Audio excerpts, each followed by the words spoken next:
السلام عليكم متابعينا والمشتركين في القناة. اليوم عندنا فيديو توضيحي حول كيفاش نوجدوا الحيط قبل وضع عجينة الأندوي. أول شيء لازم تجيب جراتوار لاش يكون قديم، وتجيب بابي فير، من الأفضل تكون حرشة شوية، مثلا بي 80 بي 100 بي 120، المهم تكون على الأقل في هذه النواحي، وهي حاجة مهمة جدا. والجراتوار ما يهمش لاش يكون قديم.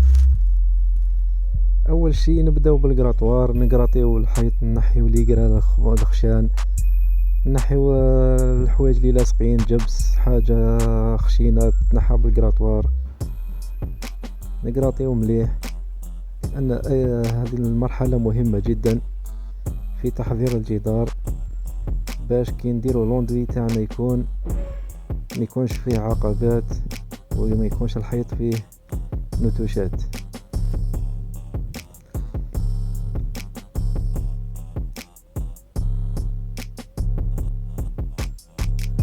بعد ما نقراطيو بالجراتوار نحيو الحوايج الكبار، نخدمو بالبابي فير، نحكو الجدار تاعنا من كل النواحي، ونلاحظوا ان الرملة اللي كانت لاصقة شوية تطيح، يعني يبقى الحيط صافي، ما تبقى في حتى رملة نصف ملتصقة، تبقى غير الحاجة اللي لاصقة صح في الحيط.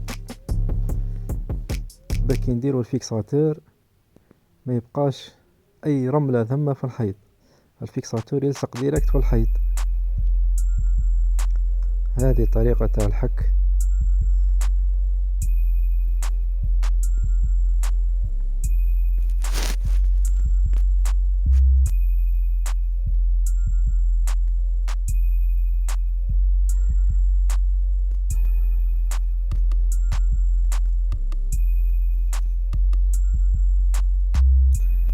ويعني صوت مزعج أثناء استعمال البابي فير على الجدار.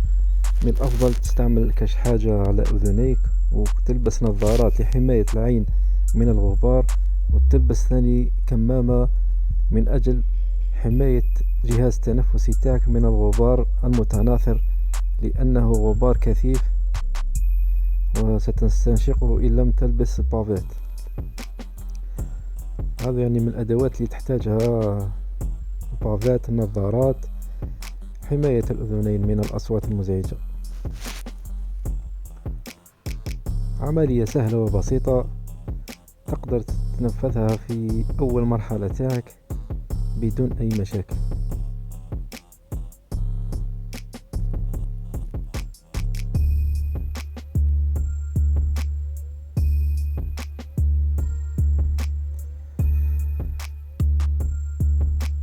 بعد ما كملنا الجزء العلوي نرجع للجزء السفلي من الجدار، ونخدم الجدار كامل مع بعضاه باش ما ننساو حتى بلاصة وما نفوتوا على حتى بلاصة.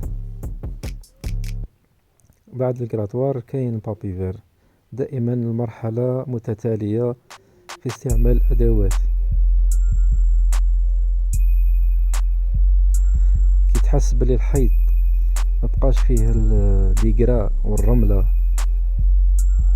تحس به أرجع أملس شوية، حبس من الحك، يعني ما يتطلبش وقت بزاف وما يتطلبش مجهود كبير، خاصة إذا كان الحيط مخدوم خدمة مليحة من طرف البناء، يعني يساعدك جدا جدا هذا الشيء. إذا كان الحيط مفيني مليح حتما ماكش راح تتعب معه. وبعد ما تكمل هذه المرحلة تجيب مكنسة عادية وتمسح الغبار اللي كان حكيته من قبل، وتلاحظ أنه يهبط من الجدار، ومن الأفضل تمسحها مليح.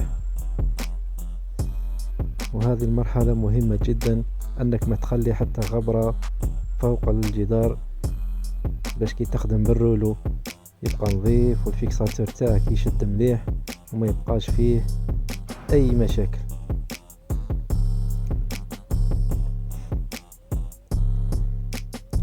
وبعد ما نكملو بعد ما نكملوا حنايا بالمكنسة على الجدار، نلاحظوا أن الأرضية تعمرت بالرمل.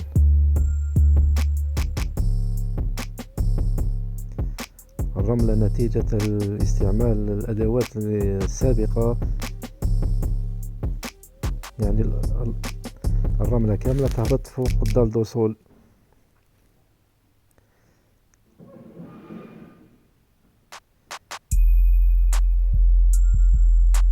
كما راكم تشوفوا هنايا، شوفوا شحال نحينا من رملة من هذا الجدار الواحد، يعني كارثة. لو كان ما تستعملش هذه الطريقة حتما الطلاء تاعك ما يكونش راح ينجح 100%، راح تعاني في عملية الطلاء، في عملية دهن الفيكساتور، وفي عملية طلاء عجينة لاندوي. يعني قادر ما يحكمش مليح، وقادر يطيح لك مع الوقت.